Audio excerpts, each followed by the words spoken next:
Okay. We live right there on 20. Right. And then I went over to Carrollton to RO. I'm gonna leave that up to you. What did you do? If you're willing to do it. Baseball, and I played college ball. Okay. Baseball, I coached baseball, but I was one of those guys where Yeah. I'll do that thing and I'll go coach baseball here. Kind of like someone like, they were old, They wanted really, to. yeah. Well, I took my class. Yeah, I didn't hear that. Well, I'm just, you know, I'm just telling I you. guess You have that. I had to grab them, because some of them were smart. It's just a fact. When you look at them compared, they tell you, of course. You're not dropping everything. Always you like borrow my. I never have my own right on it. Yes, you do. You don't even start. Something weird comes up. Hurting my stuff. I don't mind, it's right You there. know, I've already looked at it. Well, you know what I mean. Is this what would be good one tonight? Yes, sir. So, how many pages is that? Is that all of it? Oh, Assuming. so what's going on about? Well, actually, I talked to him.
You're on mute down there. Could you see us?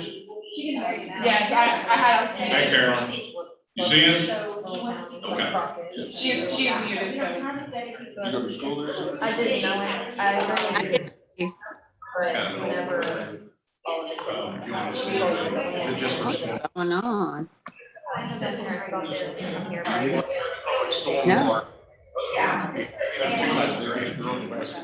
He said, that's typically something that they use to modify for the case. They modify it for what we. People have the exhibit, certain piece of that. But I have a question. Richard's leaving. Question is.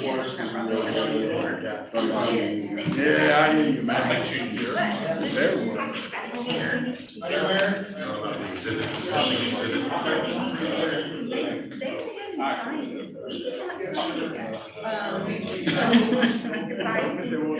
Also, there's no attachments or anything. Had we officially taken over the water list and so does the city need to sign this? If we do, we have a way to run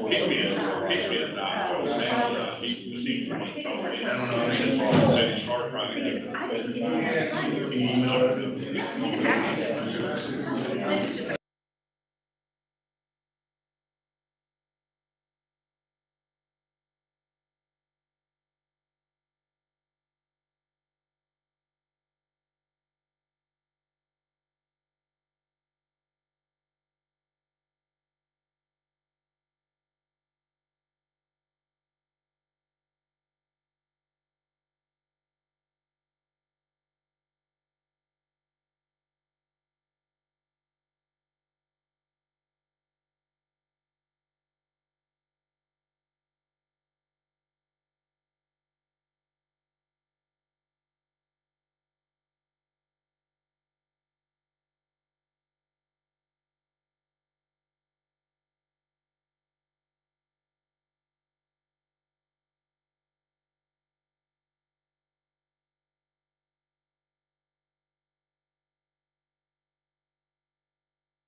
Go ahead and unmute.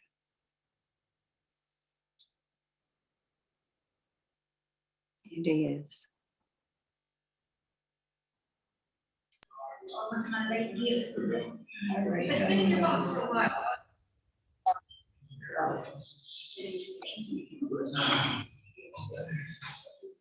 What's that? 302. We are live on the social. And we're unmuted. And recording. Carolyn's on one, Yes, ma'am. Yes, sir. I'll call the meeting to order. I'd like our superintendent to lead us in prayer. Chris, I'd like Chris to remember in our prayers, our educated Hines is in the hospital with stage 4. He's going for treatments. Just heard that Jeff McClain's wife's in surgery right now, having a white brain bleed. We need to remember doing our prayers. I talked to Jeff. Nobody can see her. He's just waiting for him to let him know. Yes, sir. Yours, Chris. Well, I had the pleasure of visiting with Jeff this morning as Yeah. well, so. Did he know the show or I didn't? No, sir, we didn't, that's why we were talking, so. If you would bow your heads in honor of the Lord. Dear Heavenly Father, we come to you today on this beautiful Tuesday afternoon. We want to thank you for all the blessings you provide us to us, oh God. And we ask that you give blessings over the Hines family and the McLean family and their trying times. Please put your hand of will upon those families and love them and support them, dear Lord, as we go forward with this day. Dear Lord, be with these city officials that they make their decisions today in honor of our opportunities that you provided for us for the city of Cleveland. In your name we pray. Amen. Chris, while I got you here, Yes, sir. I'm gonna just tell you how much we appreciate what you do, what your staff does, what your teachers do, what the bus drivers, everybody that's in school, we appreciate it. Okay. Thank you very much, man. Appreciate it. Lead us in the pledge. Not to the place. Everybody salute the flag. I Pledge allegiance to the flag of the United States of America and to the republic for which it stands, one nation, under God, indivisible, with liberty and justice for all. On the Texas flag, I pledge allegiance to thee, Texas, one state, under God, one and indivisible.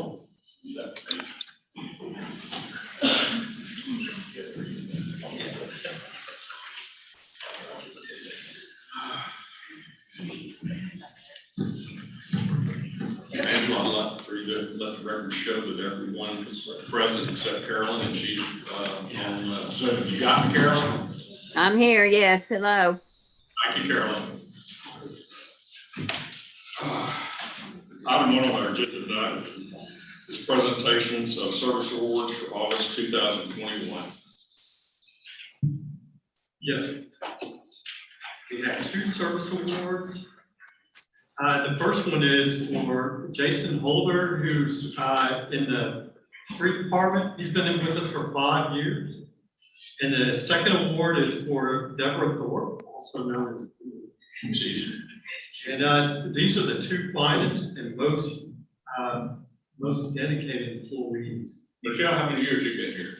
Okay, we won't go into that. And they carry out their duties in Jason in the street department and Wendy at the library. And we thank you for all the great work that you guys do. So you perform very well for the city. We'll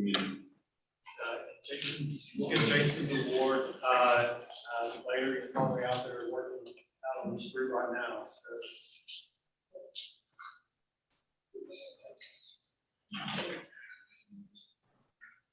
We got your cup and personalized. And then service.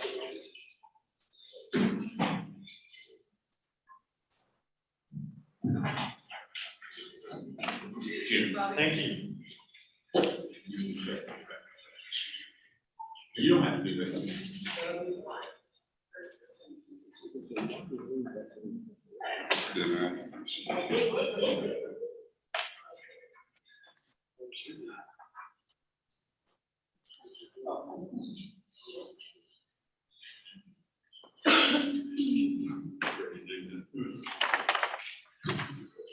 We're gonna have a presentation from BNSF, Lacey. You have the floor. Thank you. Perfect, thank you. Mayor, council members, thank you so much for having me here today. I really just wanted to give you an update on our project.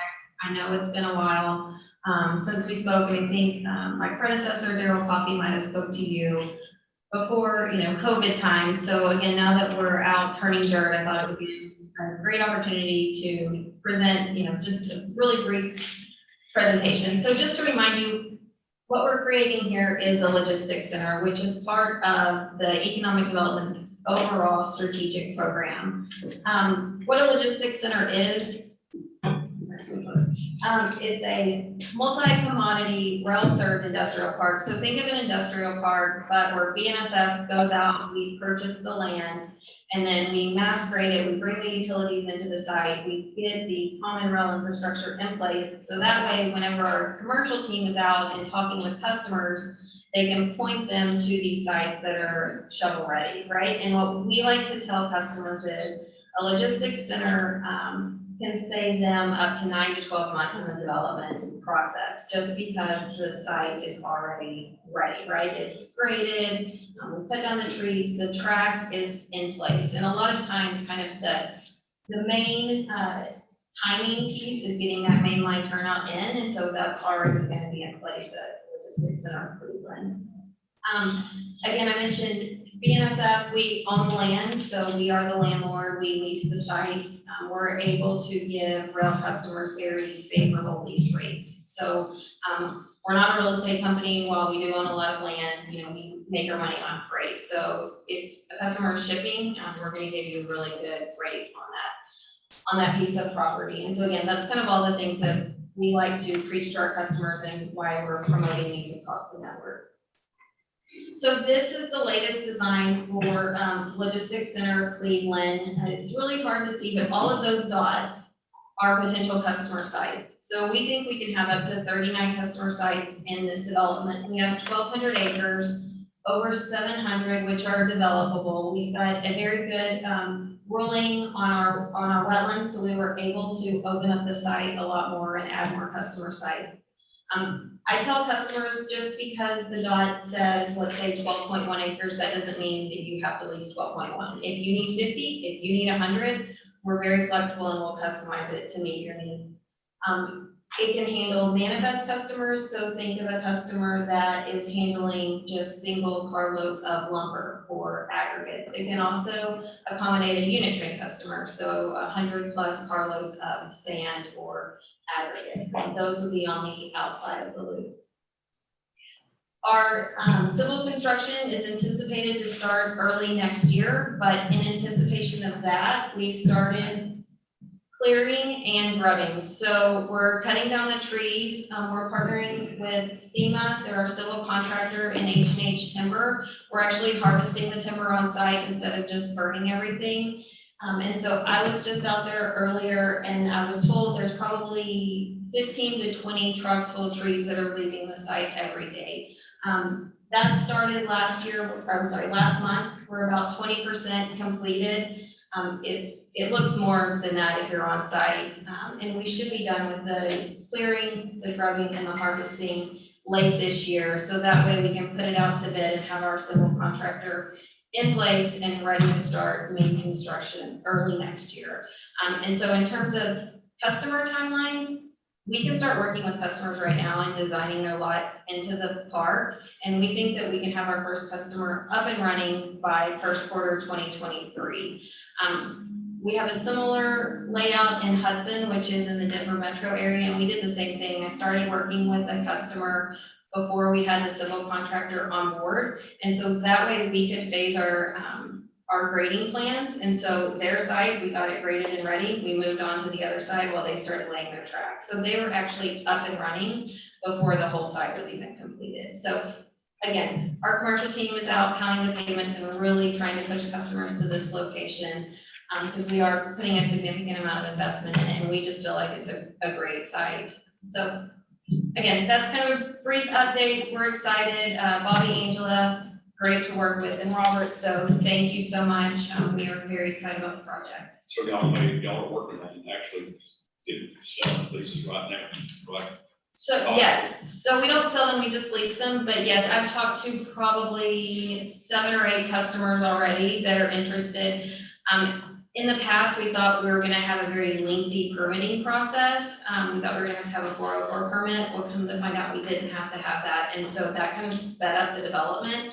And so now customers are excited, right? If I tell someone 2 years before I'm gonna start breaking ground, that's hard for them to get excited. But if I show them pictures that we're turning dirt now, then they can start forward thinking and start developing. So yes, Thank you. great, thank you. Appreciate it. Thank you.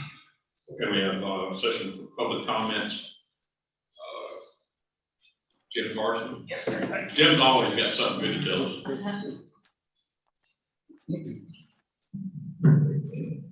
Pat, I see you in the corner. Thank you. Okay, just a reminder, tomorrow is our jobs fair at Cleveland Civic Center. Looks like we've got about 20 participants. It's from 10 to 2. And it's free to anyone who wants to come. We've got everything from municipal to educationals to labor to fast food to prisons and everything like that. So we should have a good crowd here tomorrow. Leadership East Texas, class is full. No more room for applicants. As a matter of fact, we're starting to take applicants for next year's class. We've limited the class to 25 people and we have 20 people signed up. Classes will be the 3rd Tuesday of September, October, November, January, and February, the 5th Tuesday of March, and graduation will be the 3rd Tuesday in April.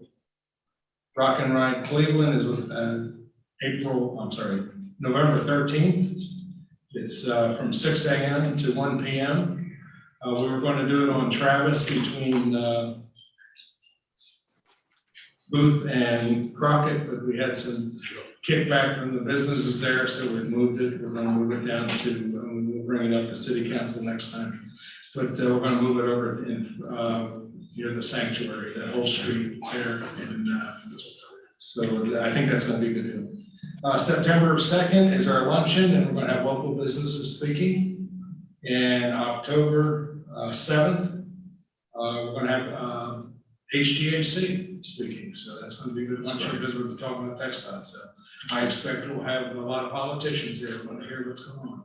Thank you. I appreciate the support in the city and the EDC and everyone here. Thank you, Jim. Appreciate you. Item 4 is reports and comments. Yes, sir. Try, I'm sorry.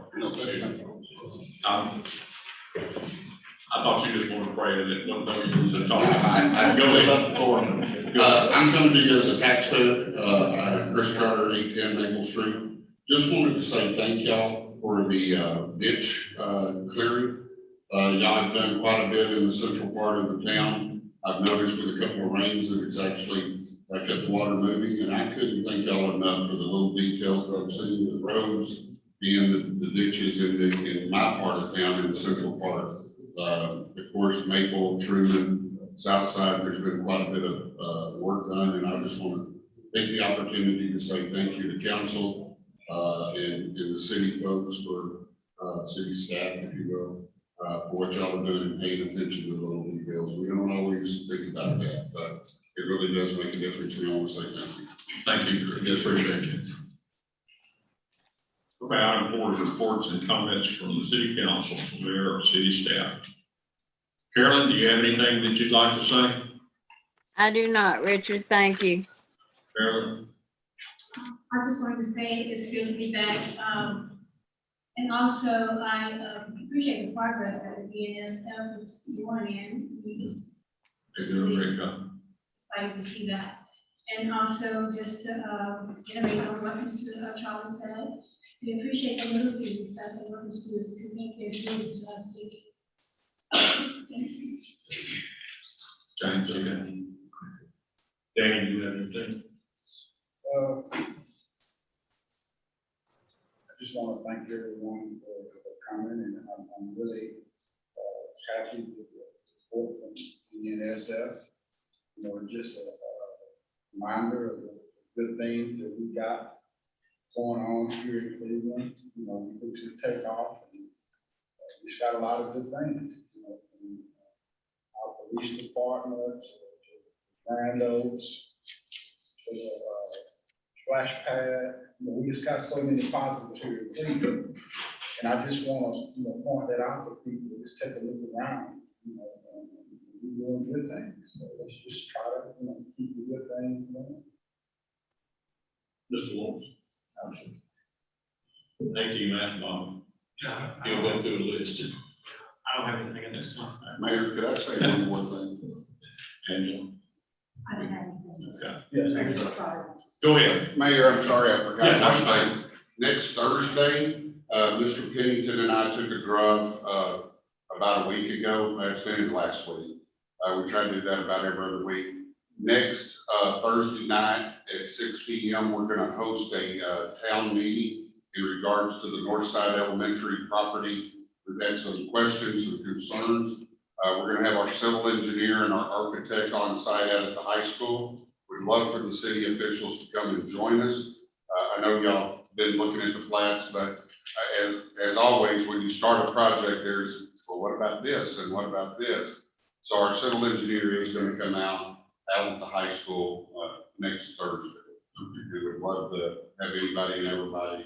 Should be about 45-minute presentation regarding the grading and the drainage, and then we'll answer any questions. And we know there's going to be some questions. No, that's not the north side, though, Chris, you're talking high school. No, the north side site, so we're gonna pass out flyers to Tanglewood and Birch Street area, but host it out at the high school so that we can social distance a little bit more. Thank you, Chris. Mr. Appreciate it. Charter, what is the time on that again? 6 o'clock. 6. And we'll send y'all an email and flyer, they're getting those, what we call splash cards out. So we'll send that over for Angela to get out to council. But I can't thank y'all enough for doing for us. Thank you. Has everyone had a chance to look at the consent agenda? Item 5, minutes from the city council meetings in July, monthly financial report, the ACAC music performance license for municipalities. Carolyn, do you have a chance to look it over? Yeah, everything's good. I entertain a motion. Mr. Mayor, there are no questions. Dan, pull your microphone down. Okay. Mr. Mayor, there are no questions about the consent agenda. I make a motion that we accept approve item number 5, 6, and 7 is read. Second. We have a motion from Danny, a second from James. Any other discussion, council? Mayor, I just wanted to ask, what is the, SAC, what is that? It's a music license. It's a small amount. It's $485. Allows us to play music at any event without any risk of having a fine put on us for broadcasting the music. And Maryland, like when we were at the high school having the fireworks, we put the radio on with music, but we could have been fined for that. I didn't realize that. Oh, okay. That if we had any kind of event, this would take care of Okay. Thank you. get us out of penalty. Any other discussion? All those in favor, raise your right hand. Carolyn? Mm-hmm. Yes. Item A is consideration and possible action for approval on a development agreement with BNSF Development Company LLC to develop property as a planned unit development PUD for property previously annexed into the city limits. Mayor, Council, we're really excited about this project with BNSF, and it's been somewhat of a joint project with the utilities. So This will be for the BNSF property, and it's located in both Liberty County and Montgomery County off of 105. And both city staff and city attorney have reviewed the agreement. We made a few minor changes, but we're happy with the agreement that we have presented for you. And this will be for the industrial use of that property and the concept plan. That zoning classification is to be a planned unit development. It's basically a class of its own is planned unit development. Well, Mr. Mayor, if this has been reviewed by.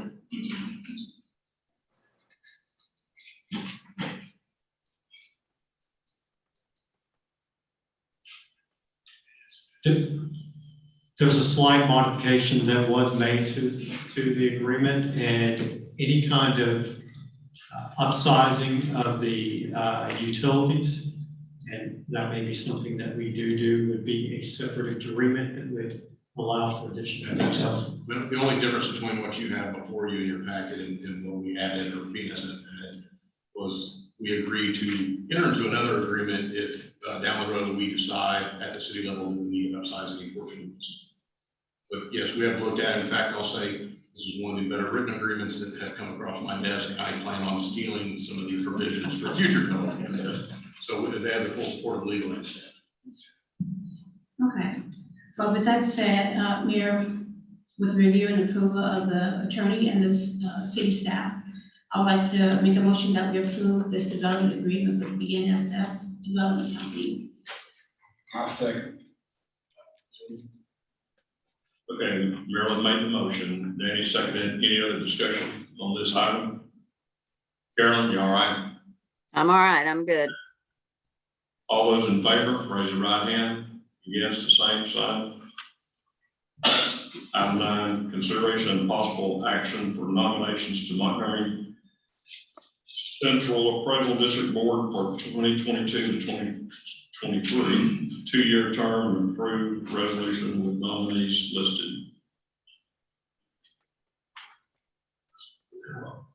Mayor, Council, I believe this is a housekeeping item. We're not asking for, this would be the same person that is serving, is that correct? Yeah. This is something that we do every 2 years. The last 2 years, the person that the council has nominated is a gentleman named Carl White.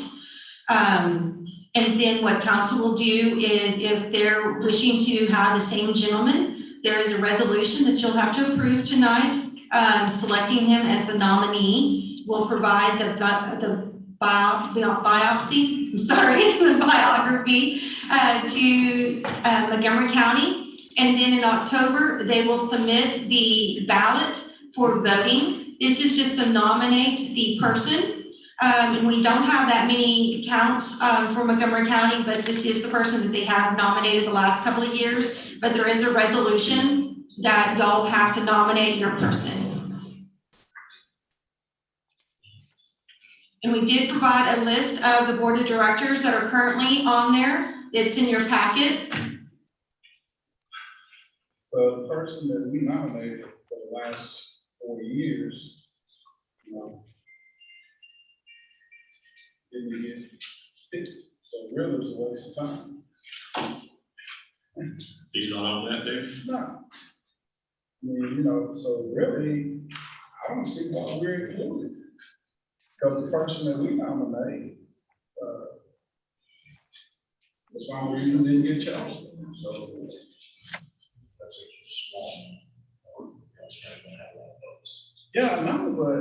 Well, I mean, would we want to make somebody else or? Yeah, you can put somebody else on there, but I thought that, you know, if we nominated somebody, they would serve and represent Cleveland. But, that's not the case.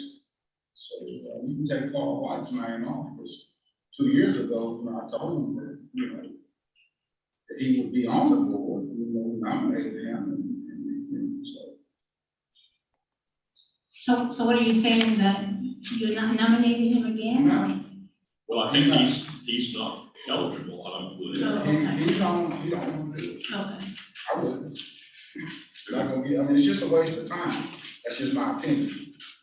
You know, we only have a small amount of votes, so the people, the person they lead,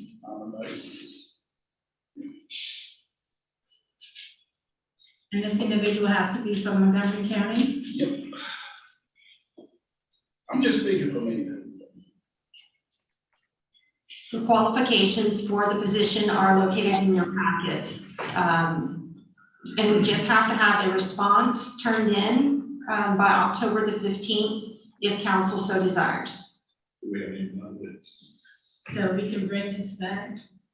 I'd say Michelle do it, but you know, anybody in Montgomery County, they're not gonna get it, Michelle, but We will have a larger pool of residents to pick from as Pinewood develops. So can we take a listen to? Yeah, we can take one. So I would like to make a recommendation that we, hold this until we can, find a eligible candidate for nomination. A second. okay, Marilyn made the motion, Thor seconded. Any other discussion from council? Carolyn, No, I'm good. all those in favor, raise your right hand, same sign, if you're against. Item 10 is consideration and possible actions on appointments or nominations to Parks and Rec Committee. Mayor, council, this was originally a suggestion of the Economic Development Corporation that we have a committee that would help out with the sports park and the use of the sports park to maximize its usage. That was brought back to City Council. We discussed the possibility of broadening that to Parks and Recreation, a Parks and Recreation Committee that would look at our parks as well as the sports park. We have had a few nominations for the committee. We have Tuffy, Coach Alyssa Holland, Deputy Gerald Brooks, Willie Carter, Taylor Tompkins, and I have not spoken to Nikki Coates, but he has been active in the sports park and he may be a number. They talked to Taylor Tompkins and Willie Carter. They both expressed to me that they would like to be on the committee, as well as Alyssa Holland. Bobby, Yes, ma'am. Bobby, what about Mr. Stuckey? Have you talked to Mr. Stuckey to see if he would like to serve on that? With CYBA, Mr. Stuckey. Yes, ma'am. We can reach out to Mr. Stuckey to see if Mr. or Mrs. Stuckey would like to participate in the committee. They've been actively involved in the CYBA. They'd be excellent source or excellent on that board, to serve on that board. Okay. How many Okay. We can appoint as many as we would want to that board. But you don't want too many. How many do you?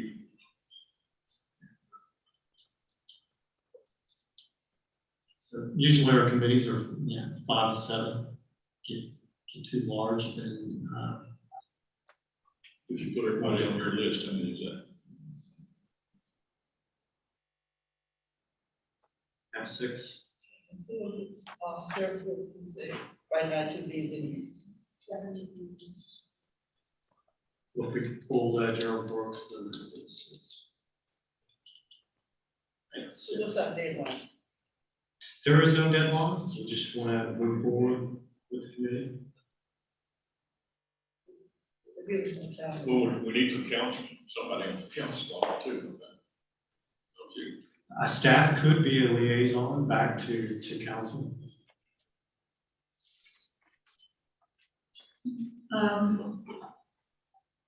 Someone, I would recommend that someone with the Civic Center be on this committee as well. That way they can sort of collaborate with the availability of facilities and And that would be the idea, is that you would have city staff, myself, as well as Ashley, the director of the Civic Center, and over the recreation of the sports park. Somebody that would be the liaison for the group and do the reporting and minutes and report back to council. Marilyn, would you want to chair? Or James? Anyone on the council? I know the mayor doesn't want. What's the job, what you doing? Well, she'd just be able to head of the meeting. Yeah, so the Parks and Recreation Committee would get together and figure out what their scope and vision is for recreation going in the future. And that is the whole reason for the creation of this Recreation Committee. Mayor, I would take that. I would be a part of that.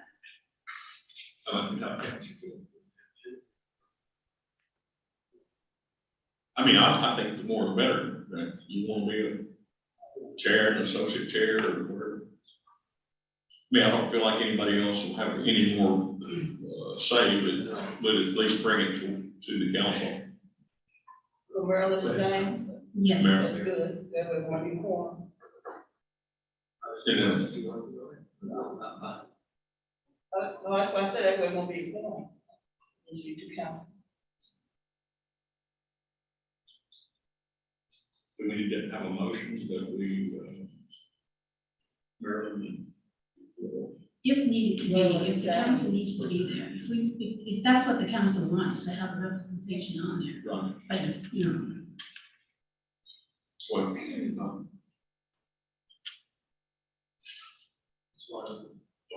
well, I mean, y'all, Carolyn, do you have any suggestions except for the start Becky's or? but we really don't have to, if the, Civic Center staff is there, they can Right. bring that to, council and report. Okay. You know, I disagree, because it was a suggestion, but I think if the Civic Center is a part of it, I think they would be, credible to bring reports back. Maybe we don't have to. The action, council, Well, have we created a committee? We're asking to create this. So there would be action to create the committee, and then if you want to take additional action to appoint, members, that's fine. And I think staff for the first meeting would have a little discussions, a training session, essentially talk about procedural issues and that's what Andrew and I were just talking about, being healthy to adopt some simple rules, some procedural rules, and a vision or scope. Marilyn, you make a motion. James, you, okay. Any other discussion? Carolyn, you all right? Danny? All those in favor, raise your right hand, same sign against. Pass.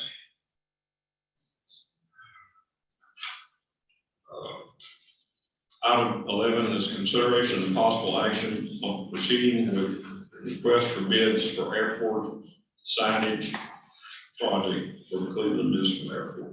Mayor, Council, this is one of the final budgeted items that we had for this annual fiscal year left to do. We budgeted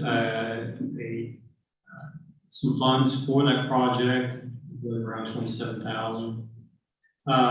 So it is budgeted, and we're looking for bids as far as proposals to get us some signage out at the airport.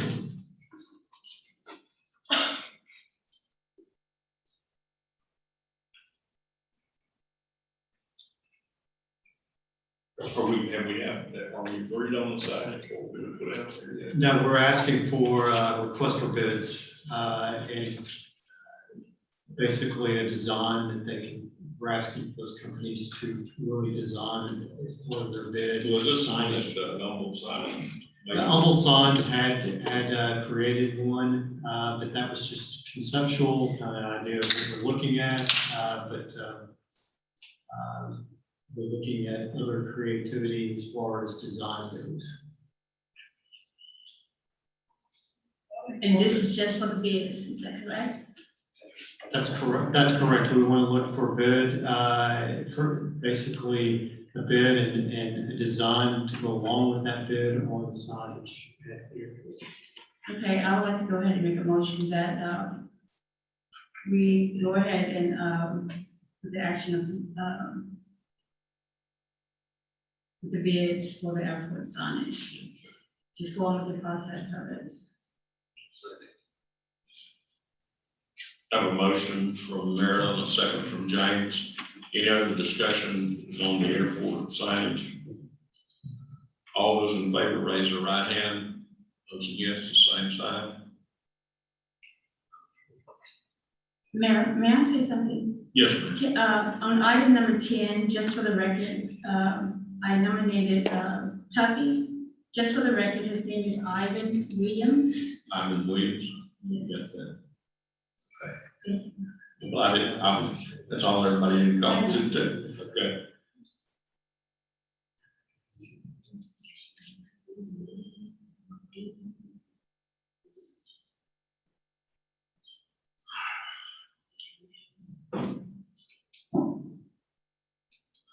Angela's asking me, Marilyn, do you feel like we should go ahead and put all these people on, go ahead and ask them to serve on the committee, and then you decide when to have a meeting? It wasn't as clear that we did the committee, but are we appointing them ones that, Yes, sir. I think that is my recommendation. And then from there, we just sort of collaborate and really does that answer your question? the needs that you see fit. So was there a motion to appoint the 5 members to the council? Yes. Yes. Well, Marilyn made a motion. Yeah, okay. Let the record reflect there was a motion made. No, can't go back. Yes, the motion I have is to create the committee for Parks and Rec and to appoint James Franklin, Marilyn Clay as council representatives, plus the names provided by staff today. Okay. We're not gonna do item 12. I'd like to ask everybody if it's all right if we go into executive session and then come out so the lawyer won't have to be here for our budget. Not that we don't want to. No, it's because you didn't want to pay the lawyer. Well, it's yes. Okay, we're gonna go in. Oh. That's what or do you want? Okay, we're going into executive session. Excuse me.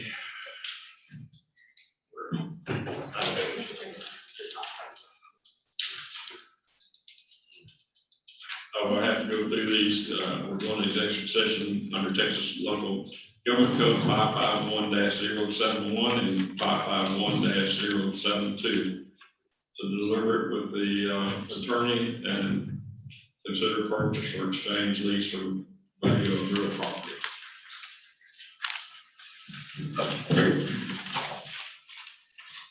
Good seeing you. I'm sure I'll be back next week, I think. Okay, I was just. I'm not staying, I drove.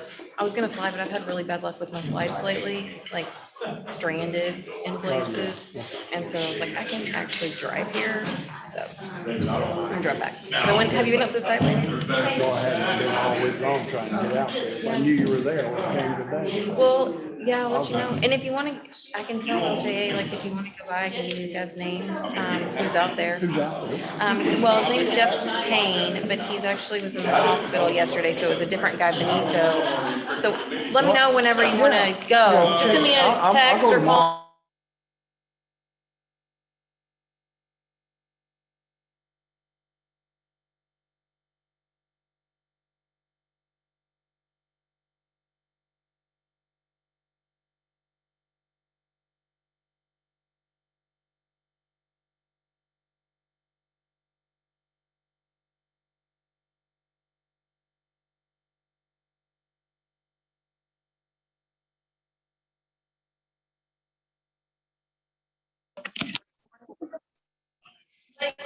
Okay, Okay, Angela.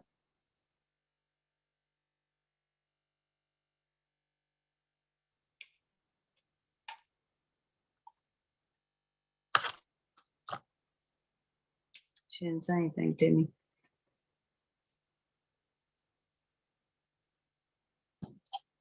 Okay, then. Join break room.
I don't have to keep these on, do I? No.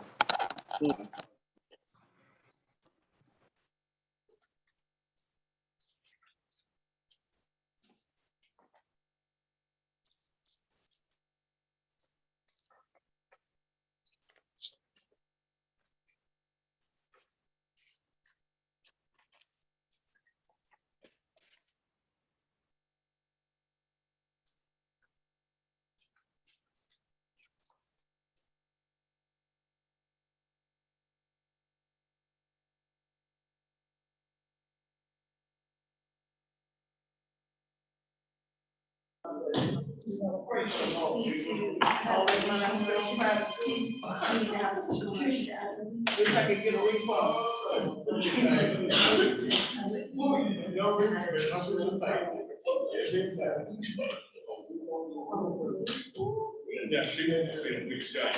I know. She was raising her account more, she wants to be on, she works at the library and already involved in a bunch of stuff. You make the motion, we vote back up to put her on this further review. I told her we'd get it done. We don't have people just get up and say they won't do anything much. Most of these people aren't gonna run when they find out they're gonna put on committee. Okay, we're back in open session. No action taken in executive session.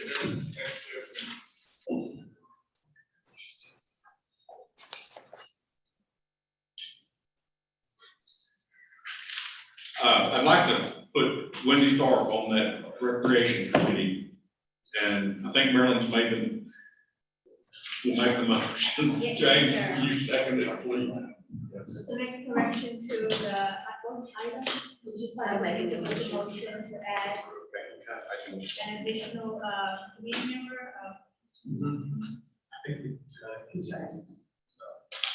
Carol? I'd like to make a motion to add Okay. Walk to the Recreation Committee. Carolyn, Wendy's out here in the audience, you may not can see her, but she's in the library, and she'd like to be on that Parks Committee. Yeah, So I think Marilyn's that's a good making idea. the motion, and I think James is gonna make the second. I All think those in it's a good favor, idea. would you raise your right hand against the same sign? She'll regret this day. So that's gonna be, Willie, you're on. Okay. Yes, sir. Okay.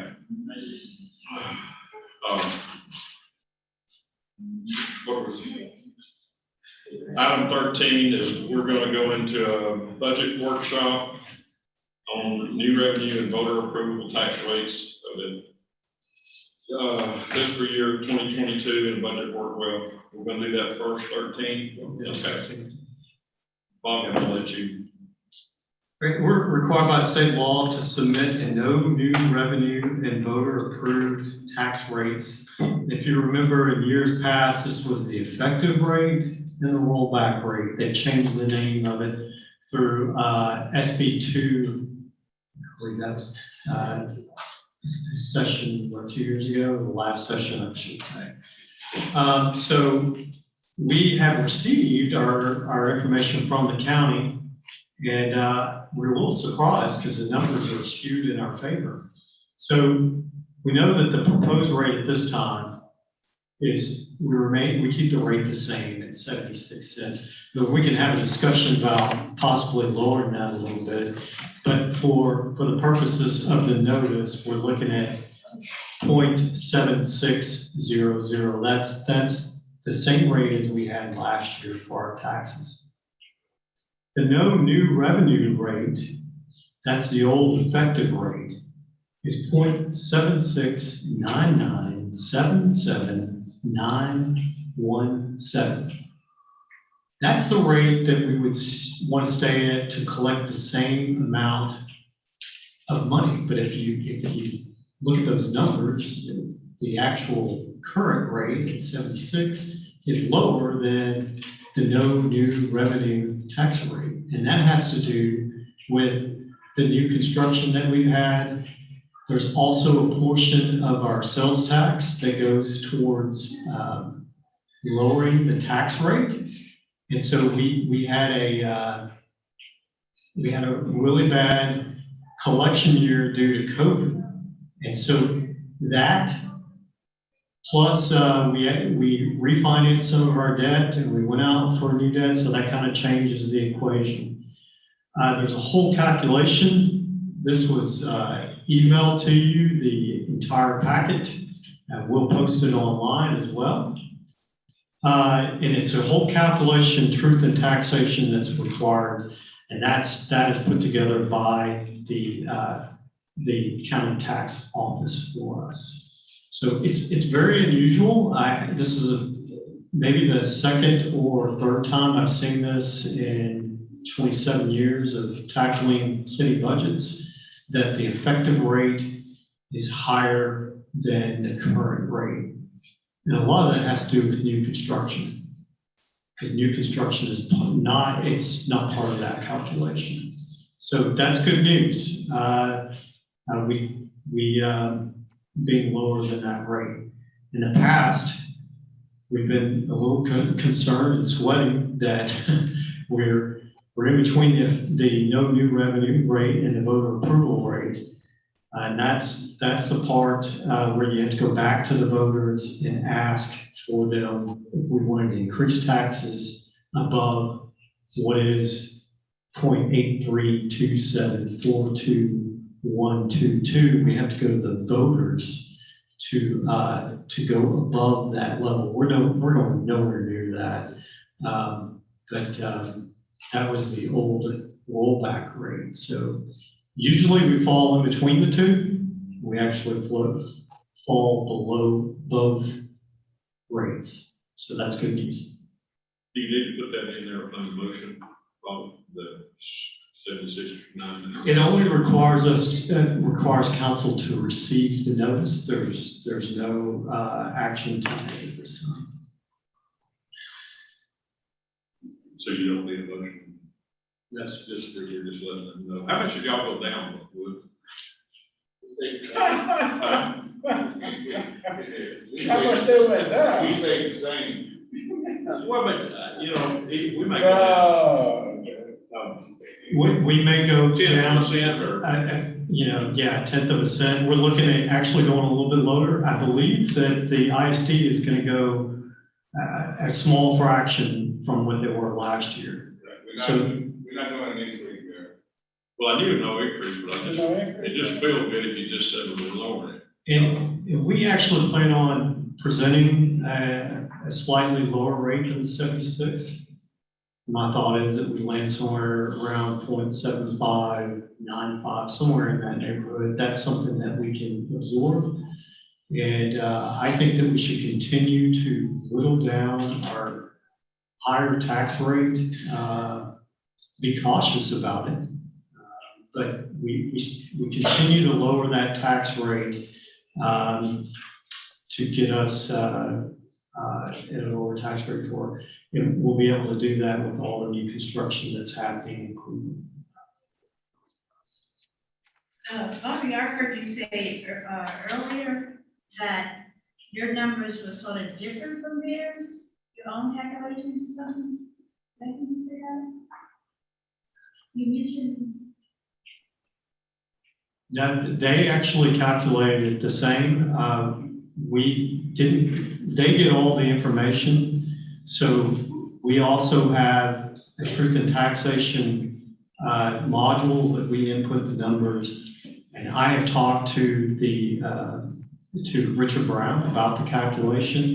He gave me a number. He said that at the time he gave it to me verbally, but he wanted to recheck those numbers. And it actually came out to the same amount that he quoted.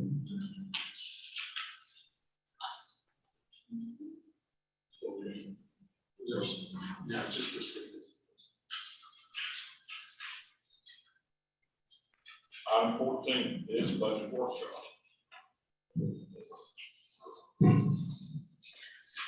Mayor and Council, this is budget workshop number 2. And if you remember budget workshop number 1, we actually covered all of the CIP projects.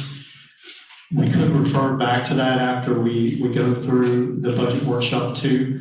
There are a few changes that have been made to the slide that's in your packet. They're minor.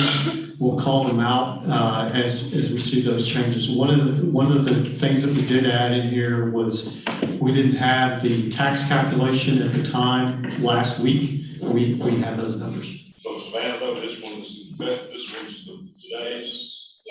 That is the latest. We have one in our packet, but this one's. Yeah.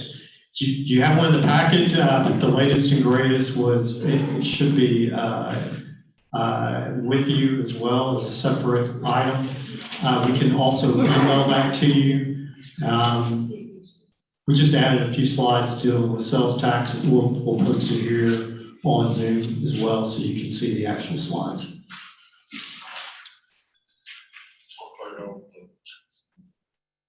Good morning, afternoon. Okay, so, I have a clicker. Okay.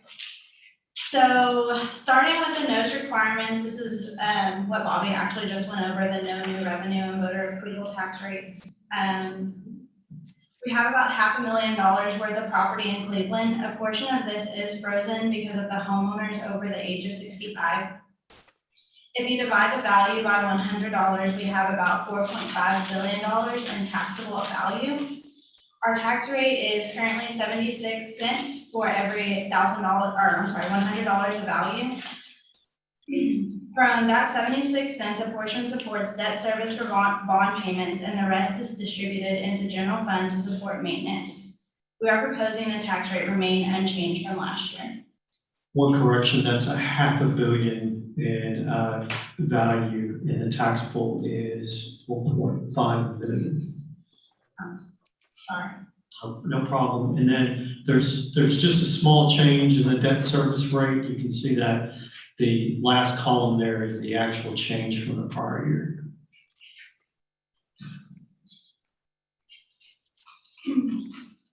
Moving on to the tax rates, again, we are projecting to collect at 95% of our collection rate, meaning that around 1.2 million will go to support debt service and 2.4 goes to maintaining and operating.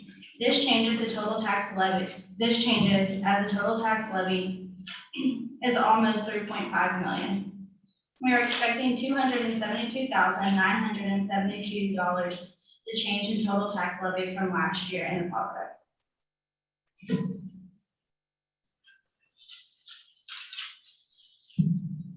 The TERS factor on the tax rate, 126,206 is dedicated to TERS 1 reimbursement for Grand Oaks. This amount will be sent to a separate bank account. We are to pay this amount to the developers once they meet their contract benchmarks. They will also receive additional funds from the county. Here are the preliminary numbers from the county. The no new tax rate is also known as the effective rate, which is 76.9978 cents, which this is above our current rate, and the voter approval tax rate or rollback rate is 832.742 cents. We are not proposing a change in our rate at this time. At this time, levy collection percent is almost 46,000. The average cost of a home in the Cleveland area at this time is around $164,511 according to Zillow. Annually, That is, she said that the average home value is $164,511 according to Zillow. I would like to preface that with those are homes in and outside of the city of Cleveland. So that market territory includes everything from Cold Springs up Morgan Cemetery Road. So that's why it's so high. annually for a home at this amount, the owner will be paying around $1,250 in taxes. If we were to lower the rate by 1 cent, there wouldn't be a very large impact on the homeowner. So this chart just shows you, basically, if you have property value at 100,000, you're looking at a monthly rate. It's $63 for police, fire, community service, everything that we offer citywide. That's how much a citizen pays in as part of their property tax on a monthly basis. And 164,000 is an arbitrary number. I wanted to tie it to something. So that's where I got it from Zillow. We showed this last year. It's about $10,000 more. It includes land outside of the city of Cleveland, that's why it's so high. And then also. County is 250 or 300. Yeah, that's numbers, so So, and then I've got down there at the bottom, we have the actual, the Zillow, link that supports that. That's a world according to Zillow. And then 275,000, you can see how much, somebody would value that high would pay in at the current rate, $174. So it's just, this chart just helps you see the value of the home and how much you pay at a rate at 7. But that's what's happening to us now. You know, the Central Federal District's just screwing us every time they turn. We're not saying we're doing it, because we can sit back and say, we didn't raise your rate. But we did when they raised those appraisals. And, you know, I used to think, Willie, you may, I thought they did it every 3 years. They're doing it nearly every time I turn around. They killing me. I don't know what they doing to y'all. No, it's not just you, it's everybody. They killing me, man. I don't want to talk bad about it, but. Moving on to total sales tax collections, October, we came in around $25,000 short from last year to date. However, we started seeing improvements and we were on target throughout April. In May, revenues began to increase significantly. We did budget aggressively in the hopes of coming out of COVID. We are seeing some improvements and expecting to close the gap before year end. We are currently within 2% from hitting budget, and we do believe that we can hit that mark come September. So this includes all of our collections, with the exception of September. So right now, very close to target. We're at just 1.6% down from where we thought we'd be. Now, this includes all the sales. This also includes the EDC portion that we transfer over. 1/6 of that is EDC's sales tax collection. Operating revenues are operating revenues are 7.9 million and non-operating is at 830,000. Totaling to be $8,760,981. This does include the SAFER grant, and we are presenting a balanced budget, so expenditures are the same. We have a reserve of $2,190,245, which is 3 months of operations. General fund has $3,078,843 in excess cash. That's the projection by this time last year, September 30th of next year. We expect to have $3 million unrestricted cash.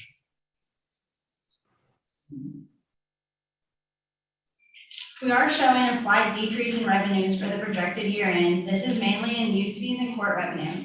Use fees are down due to the Civic Center being closed during rehab, and court was closed for a period of time as well. There was also a change in staff, and court revenue is heavily based on activity, and we are expecting less activity.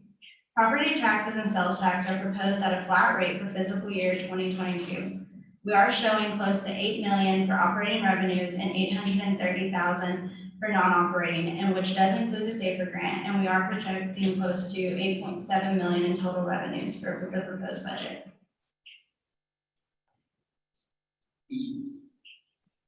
There are 3 major changes in the proposed budget expenses compared to projected for year end. In the garage department, we removed $100,000, in which included some upgrades at Public Works and the purchase of the train depot. In cemetery and parks, we are deducting the amount for the splash pad as we are expecting to complete this project in this fiscal year. And a decrease in the fire department, in which a portion of that for this was for the architectural design for fire station number 2. Expenditures are expected to be about 8.7 million. The budget highlights. Across the board, we are proposing a 5% increase based on the cost of living. And we have the court ticket writing system at $36,500, This was suggested by our auditors, and this system would reduce the amount of time of ticket writing for officers and also eliminate errors.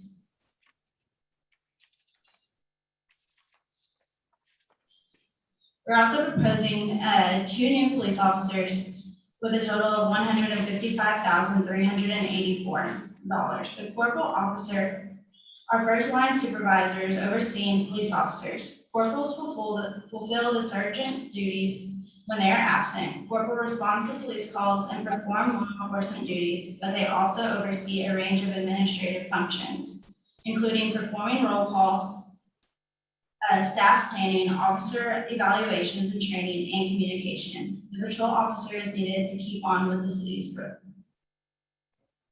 We are also proposing $90,000 for 2 new police vehicles. We typically budget for 2 units per year to replace high mileage vehicles.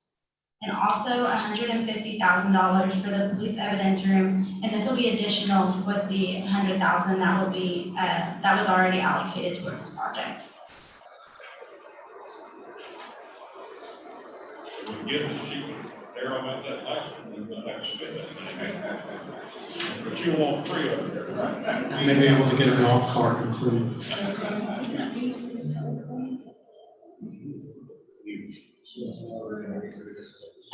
We have street resurfacing, proposed at $18,865,000. With this additional amount, it'll bring our street resurfacing base to $100,000 for the year. This will be allocated for street resurfacing citywide.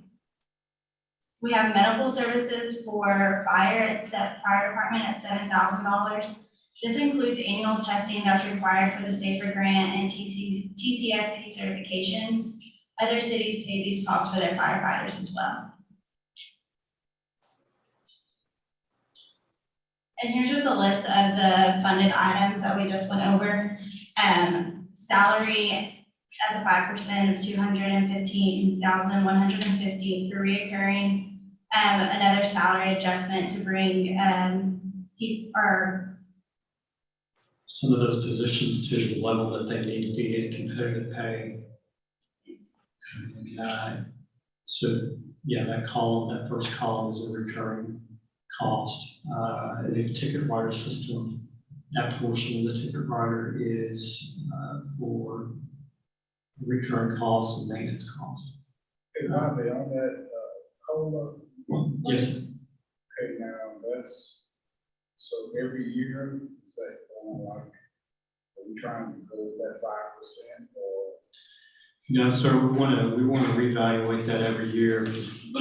We don't know. I mean, we could have stagflation, we could have hyperinflation. So we like to look at that every year. 5% across the board to get us where we need to be. That includes part-time as well.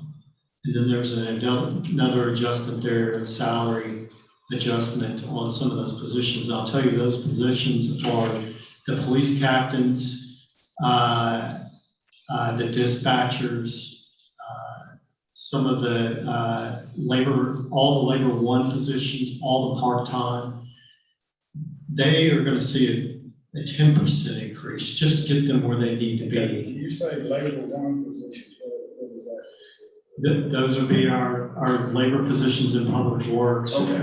You know, to get them where they need to be.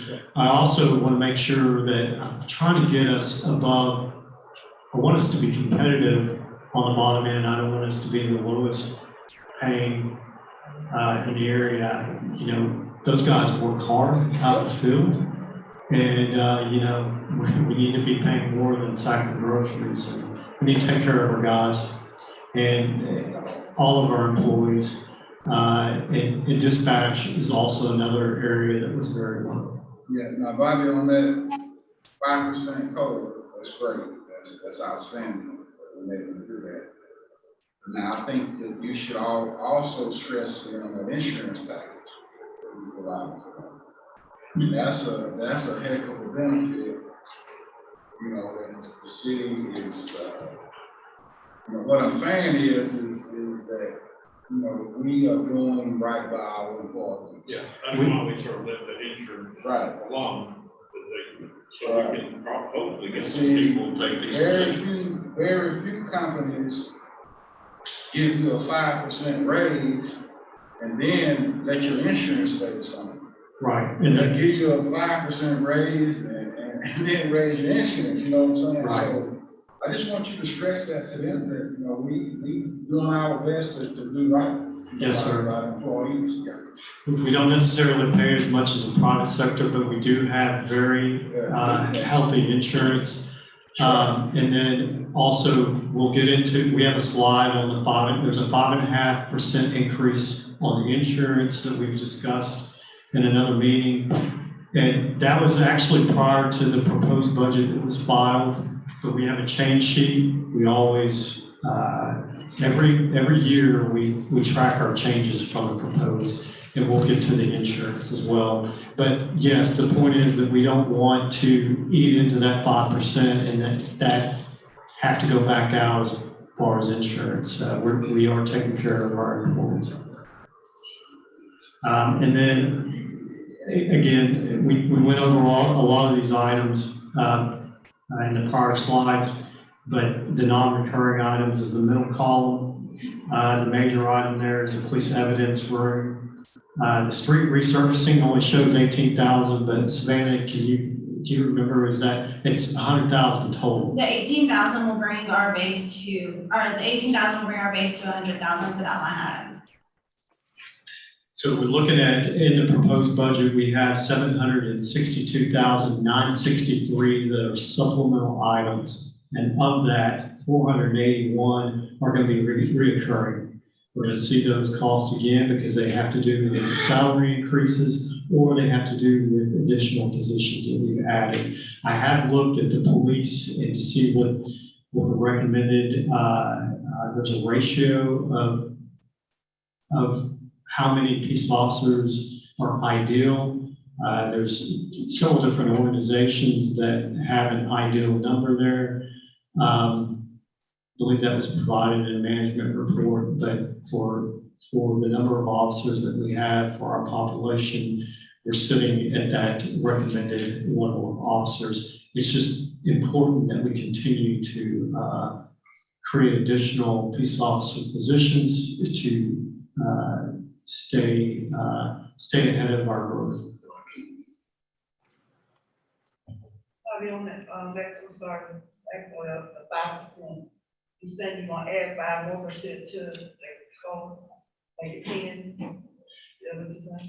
Everyone's going to be guaranteed 5% because of right now we're experiencing some inflation. We're trying to also get our salaries where they need to be, but there's also some positions that are underpaid for the services that they provide. And so there's also another 90,000 in general fund that will get those positions where they need to be. Everybody across the board doors, and then some people though, like public works, think probably might pay more to get somebody who do that money. But we don't know yet exactly where that'll land. Have we thought about, since we got all this COVID going on, incentive to help motivate our employees that want to come to work? Especially them that's out there on the front line, the street work people, all that down, public works. We do have, it's not necessarily incentive, it's more of a protection. There's some protection that is provided by the state as far as if someone gets sick, they get additional sick time.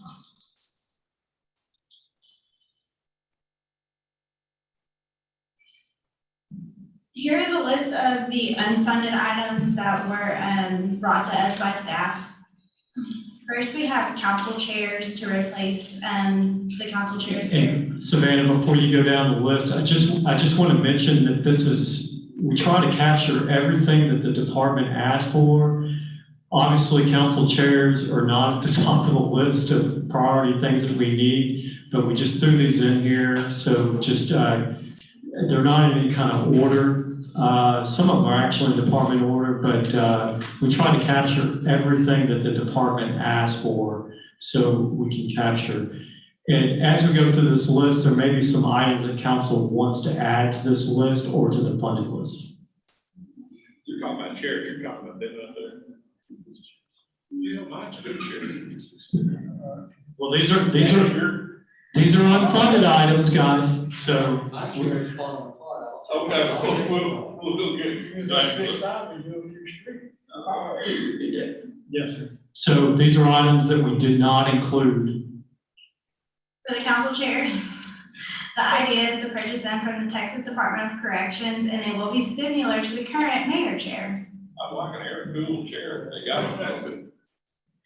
An additional $5,000 for events that are not hotel motel revenue related for the Civic Center.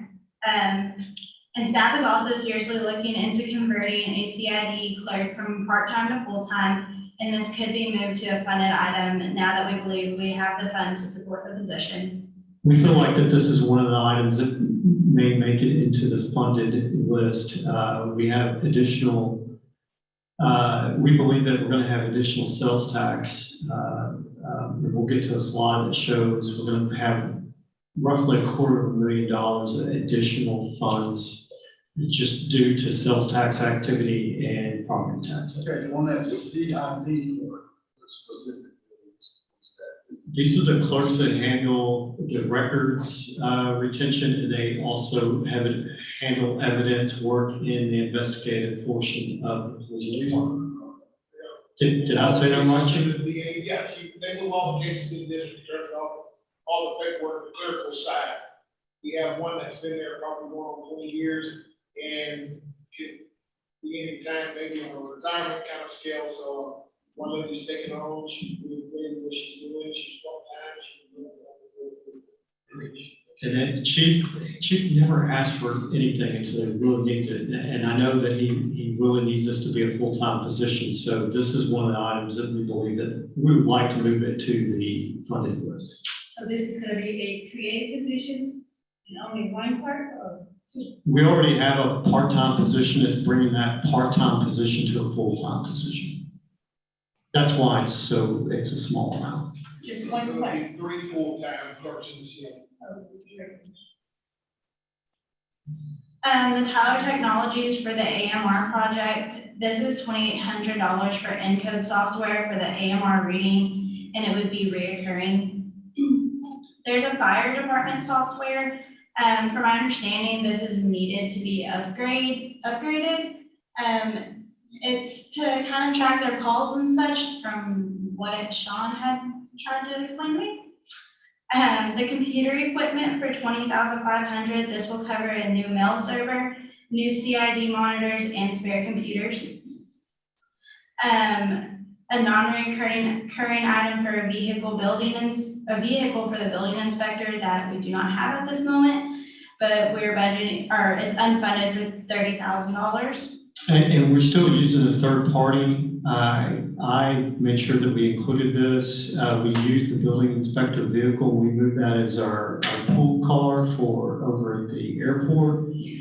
We may not need this. It's just, I wanted to put it in there in case we do go in the direction of a building inspector, that we would need a vehicle.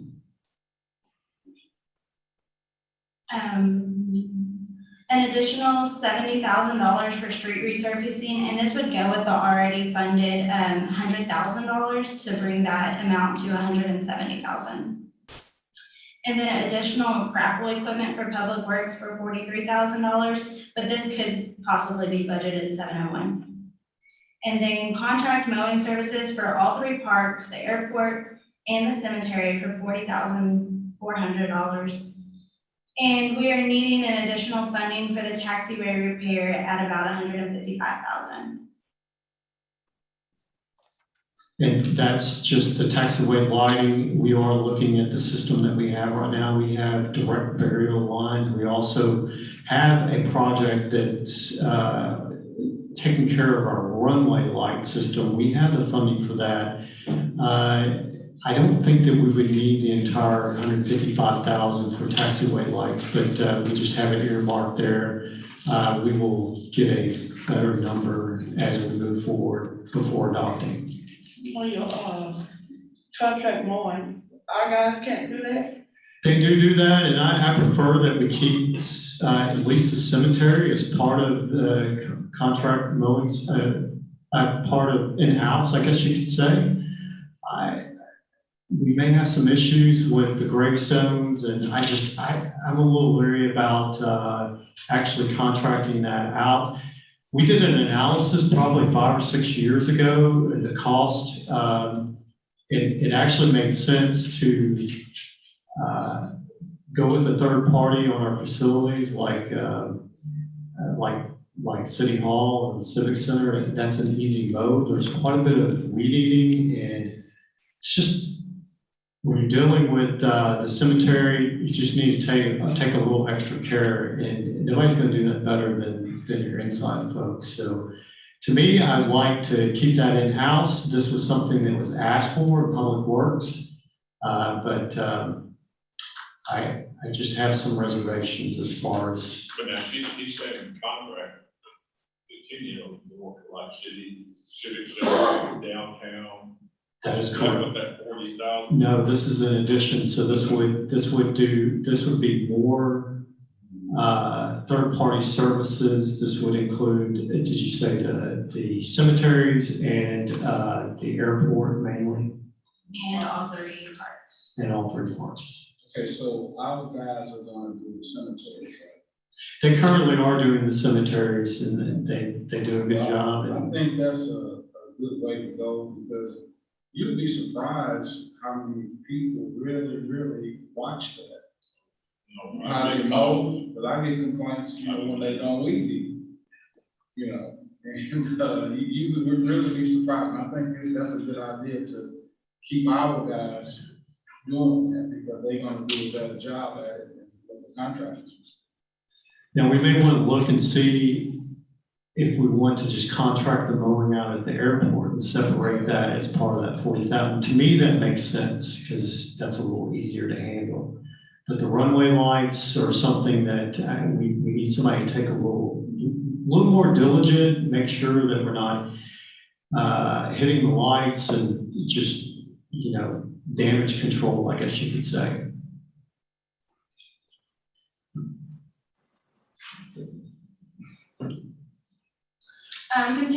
Continuing on with unfunded items, we have library lighting, a non-recurring item for $17,000. Additional programming for the library, at $2,000. Launch pads for the library, reoccurring at $10,000. Roof repairs and planters at the library for $10,500. An additional one-time $60,000 for improving the area around the splash pad at Campbell. And an additional $100,000 for park equipment at Campbell Park. $20,000 for Christmas decor to replenish and replace old decor. And fire department is requesting 2 additional part-time firefighters set at an annual cost around $52,000. Apparatus repair for $7,500. And volunteer firefighter pay increase for $3,080. However, we did give them an increase earlier this year. And our base budget should support additional uniforms and bunker gear, as we would like each person to have 2 sets of gear. The uniforms would be reoccurring at $1,500, and additional bunker gear would be $9,000. An additional fire officer vehicle at $75,000. A ladder truck for $1.2 million, but that is a top line for the vehicle, and we are projecting purchasing this in 2024. And lastly, a pumper truck at $600,000. However, this could cost more. We're also looking at, if you remember from last week, we talked about we need a ladder truck. In fact, one of our pumpers actually broke down today. We have 3 pumper trucks, and the last pumper truck that we replaced, we basically put the other one in reserve. One of the ones, one of the 3 has broken down again. We've had a lot of problems with the pumper truck. We sent that off to the shop, so we are needing a pumper truck. Although remember that we we have 3, and really one of them is in reserve. But as we grow and expand, we're gonna need a pumper truck, an additional pumper truck. Are we gonna get a new one?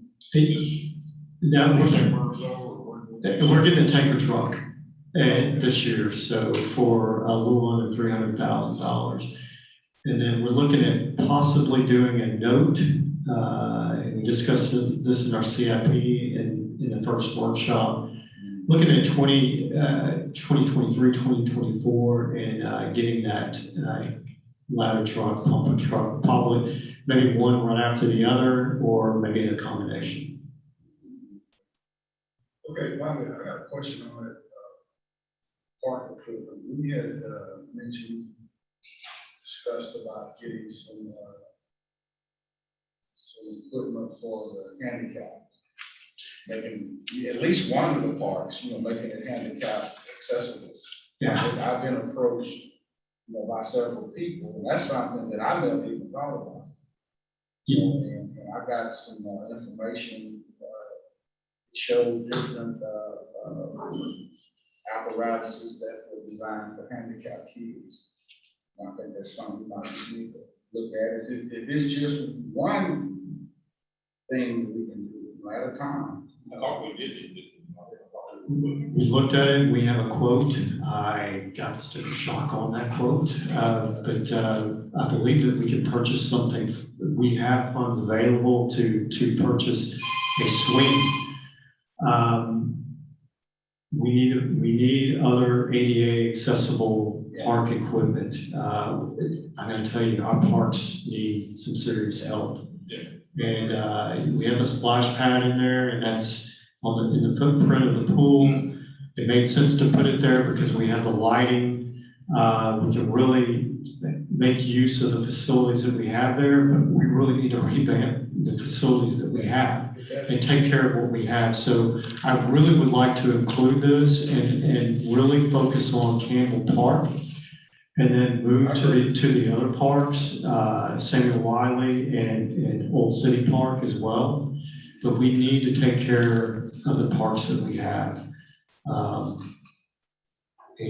The pool house, I can tell you, I'm really embarrassed at how that looks, and we need to spend some money over there.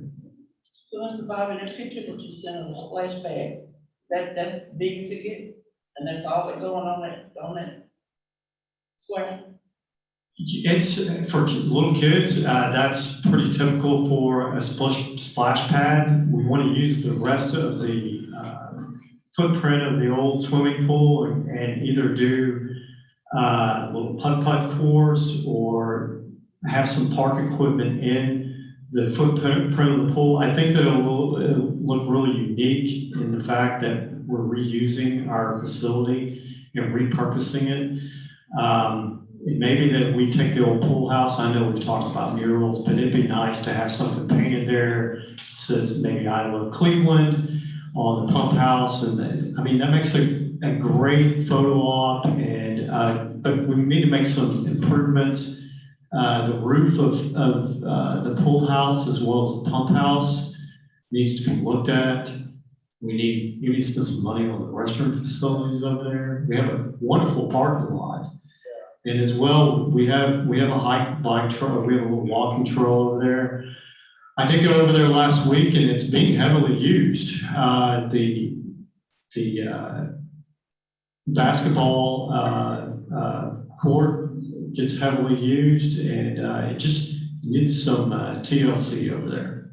And that's what you got the 64, okay? Yes, sir. To do that, and then 100,000 to do the rest of the parks where we see. Yes, sir. Have you thought about using the kids to do artwork? Yeah, we could do that. I'm thinking that maybe it would be something that's letter painting. So I was hoping we could find somebody maybe at the school that could do something. I have seen other city parks that have actually had the concrete border of the park, allow the kids to put their footprints in, and that's really neat because it becomes their park, and they have some ownership. I think that pays off later on.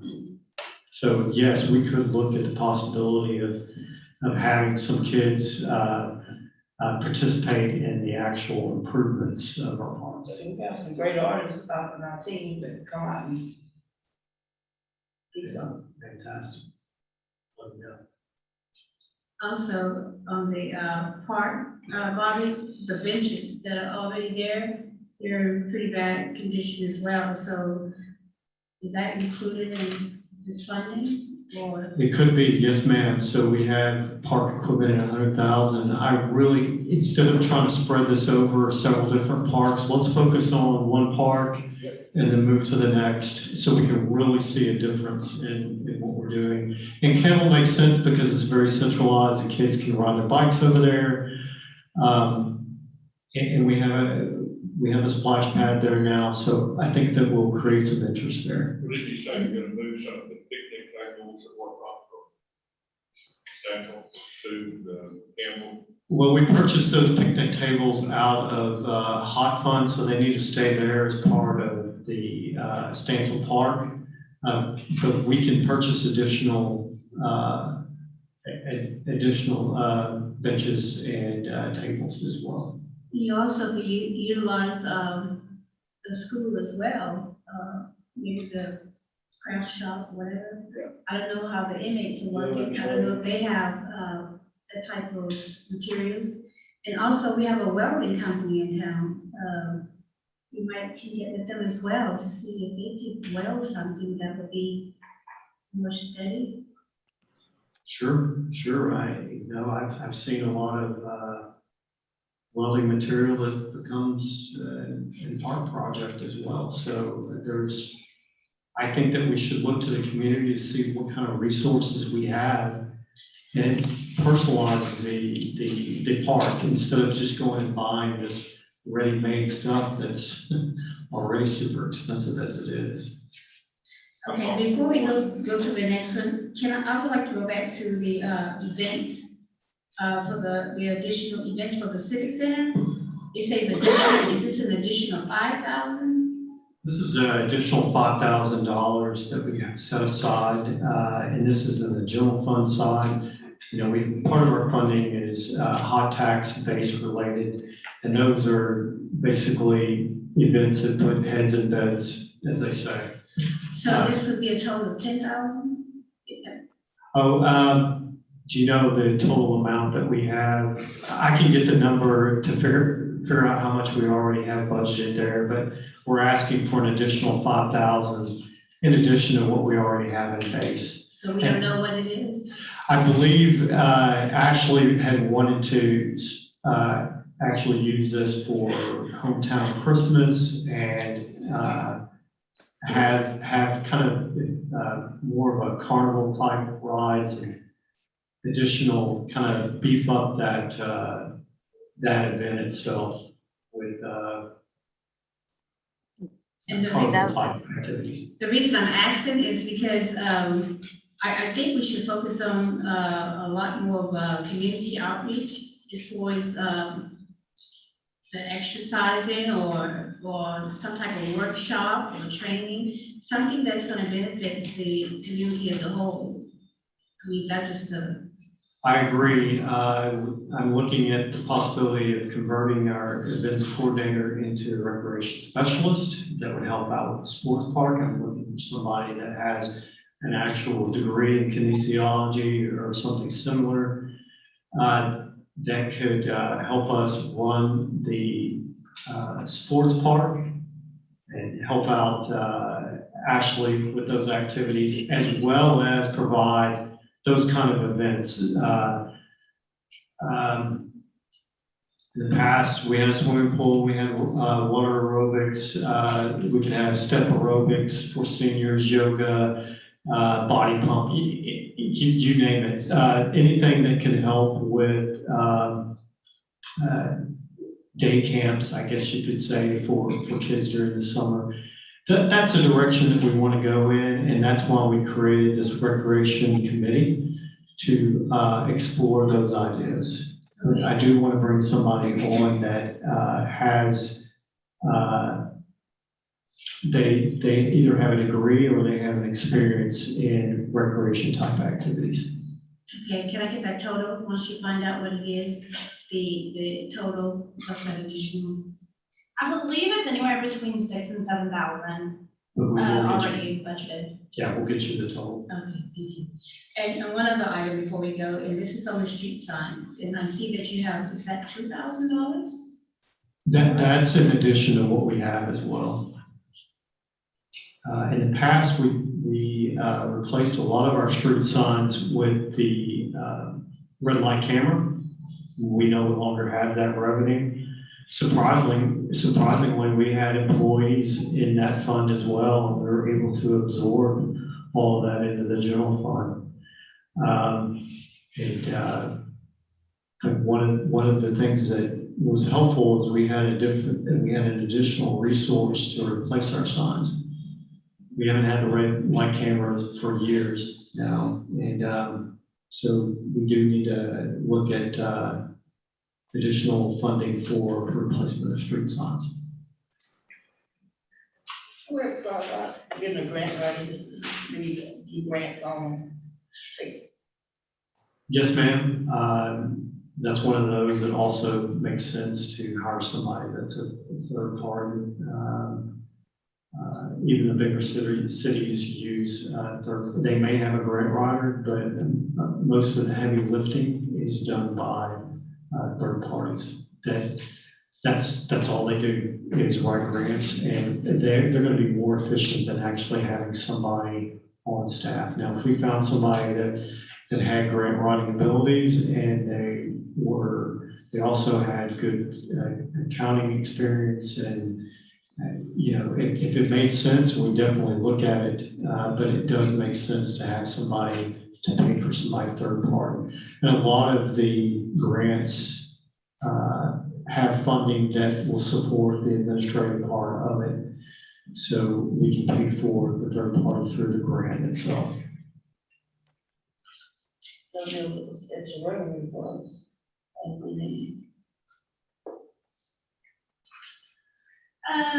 A list of changes to the proposed budget consists of an additional $77,782 for property taxes due to the increase in the property value, a sales tax adjustment of $214,750. We feel as if the new Quick Trip going in at 59 will help drive this, as well as an increase in consumer spending. 1/6 of this amount will be transferred to EDC, which is $35,792, with a total revenue change of $256,740. Revenue changes is about $9 million, and there is a 5.5% increase for health insurance at $36,340, totaling expenditures to be around $8.8 million, with an ending fund balance of $5,489,488. So this is a change sheet that we show. This is additional. Obviously, we have additional revenue with the property tax and the sales tax. Now that we have a better understanding from our truth in taxation, and our values, our certified values, as well as where we're going to land with sales tax and where we're trending. So we also have the expense of the health insurance, and that's just the general fund. So this is a change sheet. You'll see this again, and we'll add additional items as we go. We do this every year, so you can actually see the changes that we made to the proposed budget. Right now, you'll see the net revenues over and under expenditures. That line item is right now currently at $220,400. So you can look at the unfunded list, or you can suggest other projects that we need to fund. You have $220,000 that you can spend and still have a balanced budget. And then you have roughly $3 million that's unrestricted cash that can be used, and I recommend that only be used for one-time items. Moving on to our debt schedule shows that annually we will be paying around 1.2 million in debt, and it drops off to about 632,000 in fiscal year 2032. By 2042, we show less than $200,000 annually in debt, in the assumption that we do not accrue any new debt.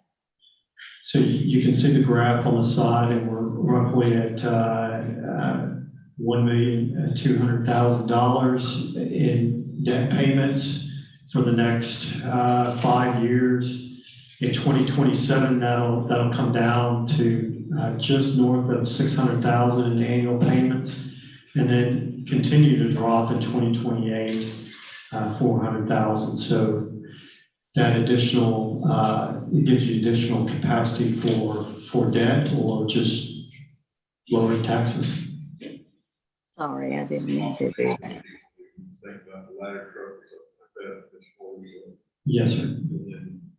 Yes, sir. And then we'll have increased value, so it may not be as hard to swallow $1.2 million if we're growing basically one house a day. To the debt multi-year forecast, we are projecting that we will be pretty flat throughout the next 5 years based on things remaining the same. We do foresee an increase in population. However, if we do remain the same, debt service will be able to maintain itself. The utility portion of the debt schedule and the water sewer debt schedule, about 600,000 annually, will go towards debt payments until fiscal year 2032. This will drop around 358,000, and in fiscal year 2038, dropping below 100,000. Where do we need to be? We're going to be leaving the next council and the next staff in a good position. Whoa. Where you gonna be, Mr. Whitney? 2038. The hell with that,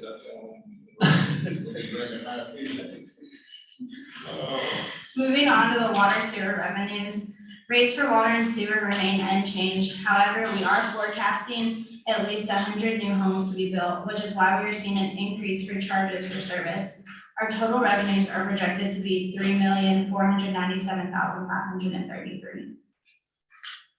Okay, got another. You say we projecting 100 homes by 2022? Yes, that's Okay, correct. sounds good. And I think that is conservative, actually. I tell you, man, I've been here all my life. It feels good to see us growing. And subdivisions, golf courses. I like that. And, you know, the charges for service going up roughly 100,000, and we're not even looking, we're leaving our rates unchanged. So we're bringing in revenue just due to growth. If we ever catch, it would be more than this. Right, that's what I'm saying. We got good things going on. Moving on to water sewer expenses. You'll see in green, we have $232,219 for capital programs, which is proposed for fiscal year 22, with total expenses at $3,497,533.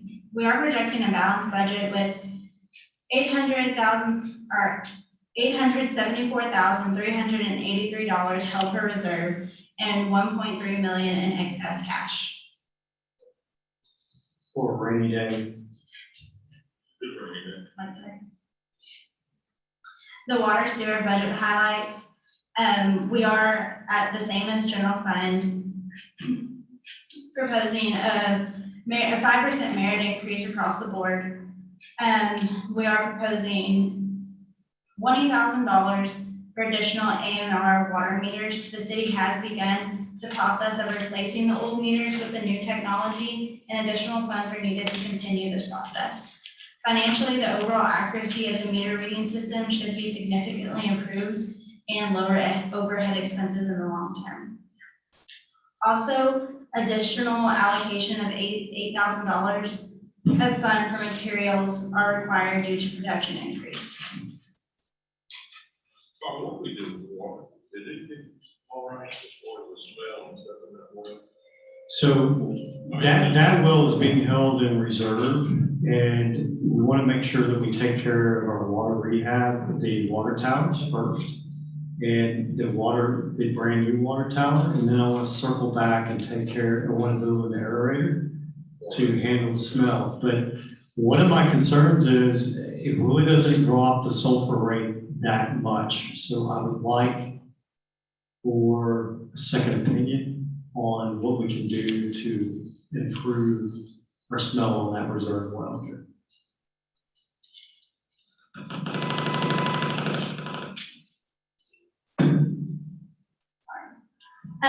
Additionally, we have $110,000 for the elevated storage tank 1 and 2 for the water tower rehab project, and additional CIP needs at $122,219. An allocation of funds for capital improvements necessary to be done, such as grit and grease removal system at the West Sewer Plant.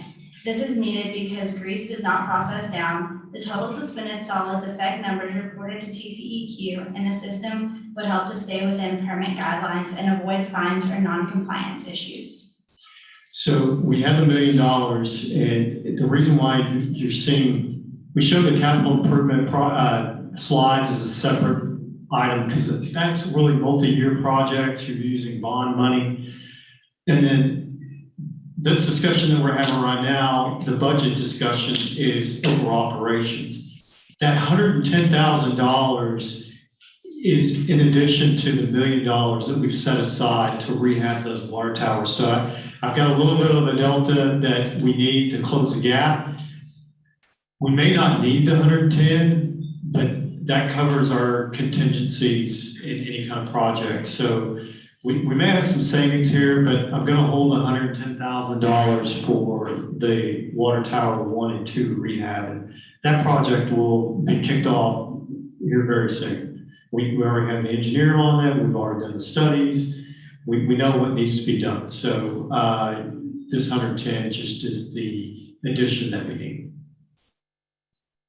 Here's a list of the items that we had just gone over. Totaling for funded items is $345,929. The non-reoccurring items total at $252,219, and reoccurring would be $93,710. The unfunded items that are proposed and asked for by staff is, and everything is non-reoccurring, $150,000 for phase 2 of the AMR project. The aerator system repairs at the West Plant for $100,000, the new screw pump at the West Plant for $74,000, and the West Plant new grit and grease removal system at $206,200, totaling in an amount of $530,200. Savannah, if you'll go back a slide. So we have additional CIP needs at 122 that could include those items on the unfunded list. I will tell you, if you go back to the unfunded list, some things that I would like to add, because this is what the department asked for. One of the things that's not on here that I think that we need to tackle is the South Central wastewater line. I don't know what that's going to be. I don't think it's going to cost a whole lot, but we need to rehab that line. If you remember, we had a collapse there on South Central.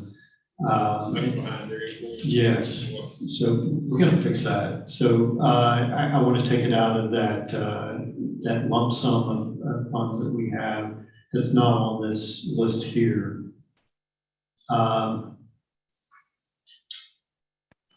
I plan to come back, circle around on the aerator itself in the following fiscal years.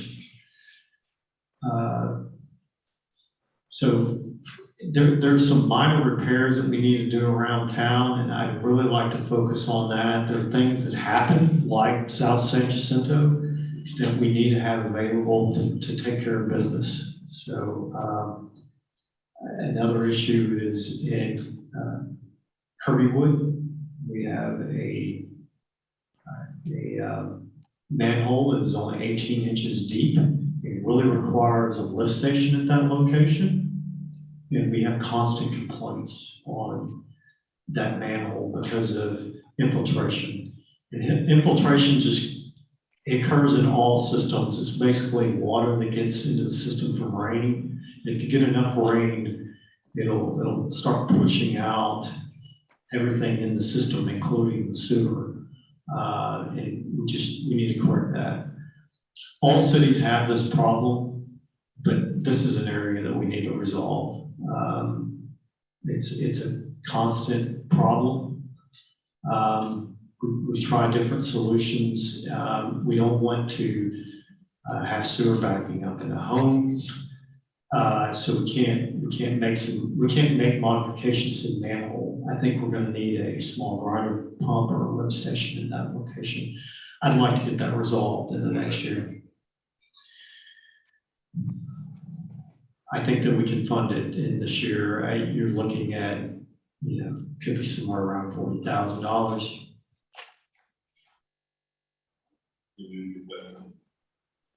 The manhole at the end of Center Street, when we have bad floods, that thing is kind of about that tall, I guess you saw. It just shoots up, everything wrong. It's the water that gets in the system. This is not unique to Cleveland. In fact, other cities have bigger issues than us. I'm surprised that we don't have more issues, but we need to tackle these issues before they begin to multiply, because we'll continue we just need to take care of our system. And so we need to address these problems as we go, because we'll have more as the system ages. As we add more onto the line, we're going to have more infiltration problems.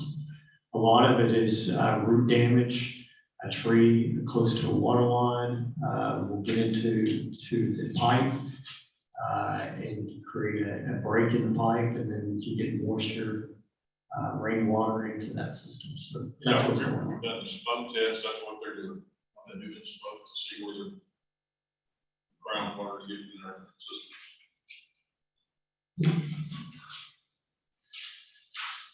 Here is the multi-year forecast for the water sewer fund. You can see that we are expecting growth, and we are looking at around $251,000 to support capital projects in 2023. And that goes up to $307,000, and that's a modest growth. So we look very stable, very healthy. The capital equipment fund continues to have a balanced budget. We have over $200,000 to use for equipment replacement annually. We have a beginning and ending cash balance of $184,677. Here's a few things that we are proposing to fund out of this budget. We have a mini excavator for $52,000. Providing the public with the mini excavator will service the new subdivisions and annexations like Pinewood Trails, necessary to have the ability to trailer equipment as opposed to driving equipment down the highway. This equipment also has a smaller footprint and gives the ability to ingress into tighter areas to complete work. The quote includes a hydraulic breaker that allows access to utilities underneath the concrete streets. Also, a new dump truck at $82,000, providing a replacement of a dump truck to increase productivity in situations that require more material hauled off. Currently, Public Works owns 2 dump trucks. One's used for water and one is for streets. One is over 10 years old, and it was bought used from Hertz and is having transmission issues. The other one is having mechanical issues. Additional sweeper attachments for the new street sweeper, funding at $5,000 requested. Due to the high maintenance, gutter brooms, air curtains, rubber seals, and skid plates on the section head are replaced on a regular basis. And this will be funded from the $5,000. And then additionally, a light duty pickup truck replacement, actually 2 of them. For $66,200, the light duty trucks are the essential vehicle for public works. The goal is to replace the light duty truck vehicles over 100,000 miles. More realistically, vehicles are replaced after longer periods. And then there's a list of those items that Savannah just covered. And then the multi-year forecast, the capital equipment fund remains flat over the next 5 years with a beginning and ending balance of $184,677.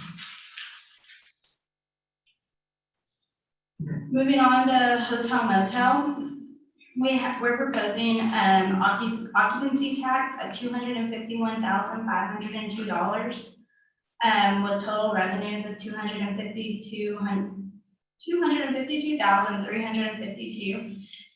Expenditures totaling the same as we have a balanced budget, and we are proposing a reserve requirement of 25%. At $63,088 with an excess amount of cash of $115,000. If you see this, you'll see the Convention and Visitors Bureau, the projected year end at 771,000, and then it dropped for next year at 202,000.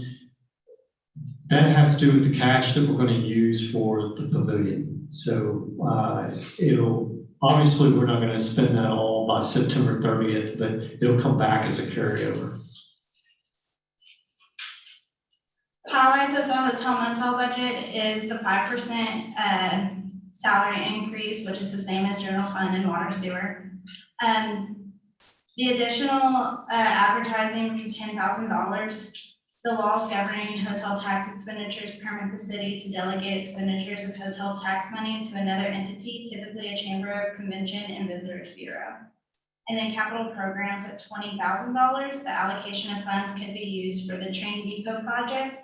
Currently, the land next to the Civic Center is wooded and needs to be cleared. Not completely clear.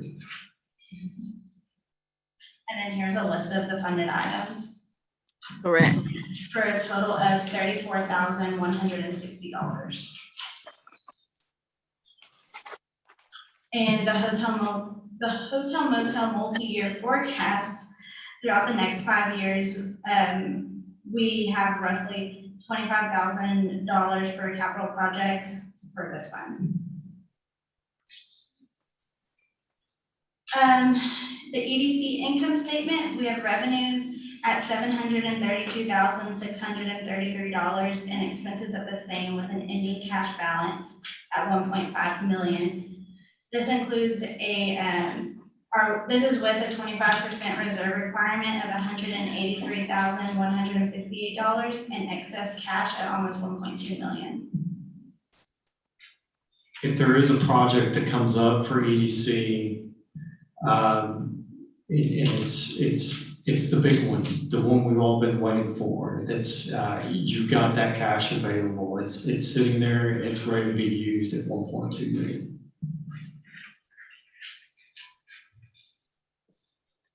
Operating expenses are projected at $380,960 with a total of $732,633, including financing programs at $351,673.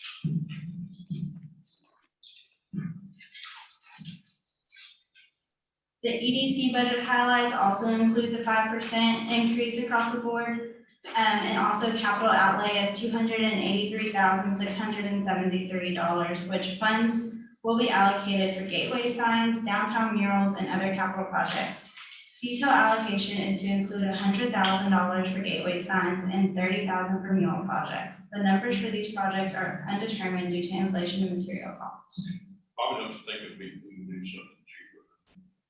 Yeah, so the idea is that we talked to the president of EDC and the director, and we discussed $100,000. There's some thought that that's more than what we need. There's a possibility that we either do 2 gateway signs or we have some savings available. So it's just a number that we allocated towards that project. It doesn't mean that we'll spend all of it. Can't we check to see if the high school have, what do you call it? Arts department. Woodcraft, what we call it, and use up, let those kids deal this and help them get a grade. You know, like they can use that child's grade to doing this project. I agree that that's something that we could do, especially on a mural project. I believe that the $100,000 gateway is something they want to replicate the sign that we have on the south side of town and have that on the north end. But yes, I do agree that we should use those resources of the kids. Yes, ma'am.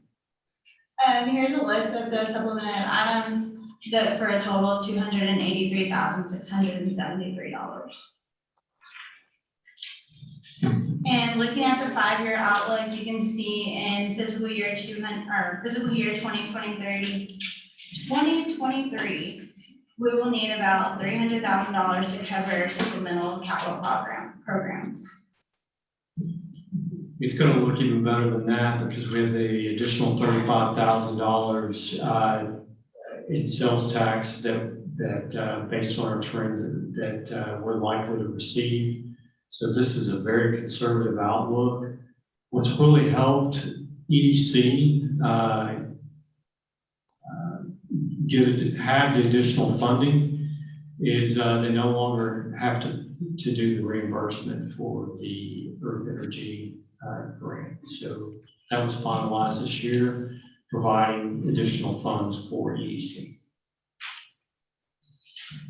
And that is it. We made it. So what we're looking for from council is items that staff hasn't thought about to include in the budget. Council also needs to determine if they want to use a portion of fund balance towards one-time allocations for improvements. There's items that you may want to pull off of the funded list, and there may be items that you want to fund on the unfunded list. So please let us know. This is your budget, and we'll try to figure out a way to fund those projects for council. So workshop 3 is planned for next Tuesday. Bobby, once I get that total for the,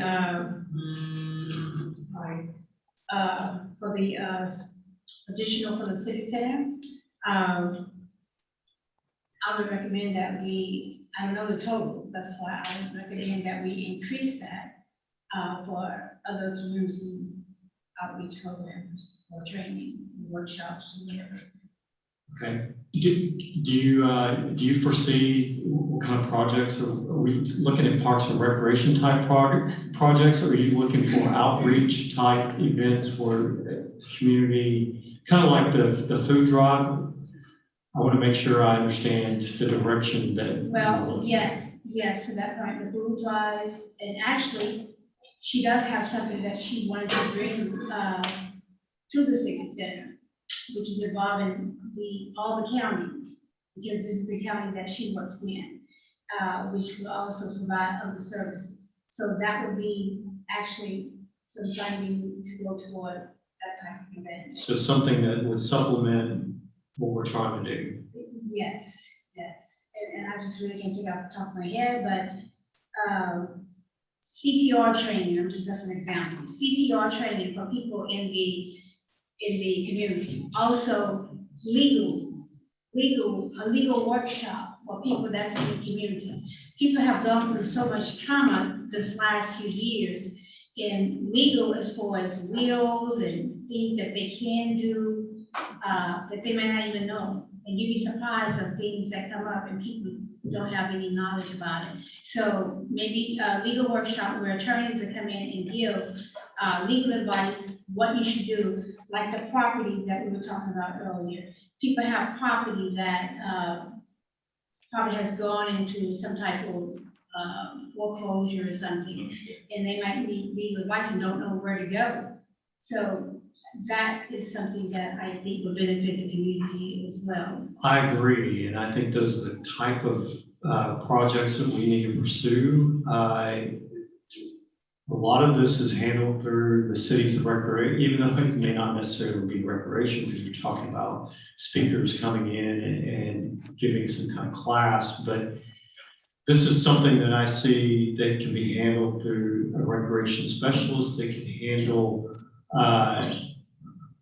folks' expertise, that have expertise in those kind of fields to give discussions and set up classrooms for our citizens to attend.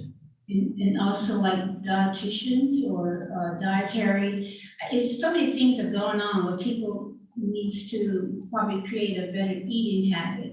And also possibly collaborate with the library for like computer trainings or. We have the nutrition classes at the library with a partnership with the county extension agency.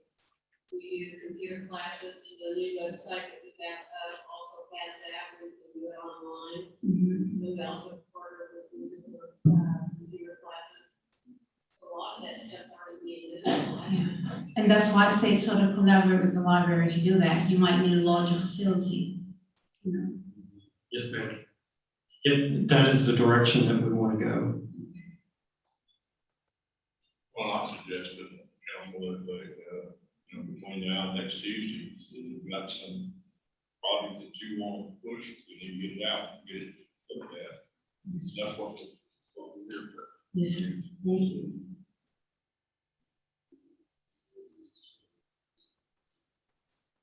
So I've just been told that Savannah has told me that it's 8,000 that's set aside for, what was that title, community events?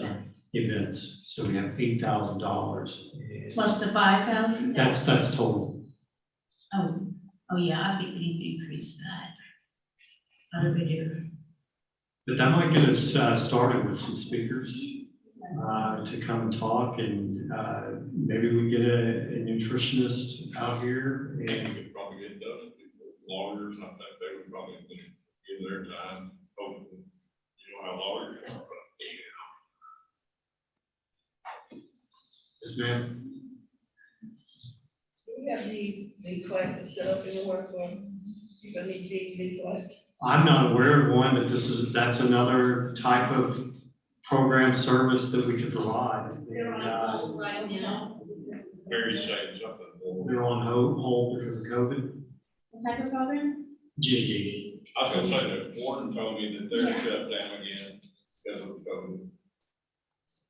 When they think that they're starting a new class, another wave is, so it's. But we normally run that library, we have the GED classes, there are not actual classes, but the library also has GED, do-it-yourself instruction classes through our website, the state library you pay for. We have legal forms. We have. Just need to get the word out on some of this stuff. I mean, a lot of this I stuff think that y'all are talking about, we do, or we Yeah. have. I think that we need to do some advertising on our website and maybe get some guest speakers and kind of get the ball rolling in that direction, because these are the type of services that cities need to offer. Okay, and that's what I mean about community outreach, because if people don't know, if they don't know, they can't do it, you know, so we just need to. But we have to do a good job of advertising those. Yeah.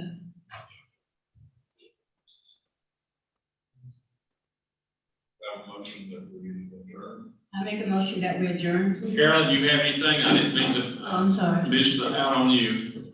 No, I don't. It all sounded good, and thank you, Savannah, for your presentation, and Bobby, all of you and your staff for your hard work. Sounds good. Thank you, ma'am.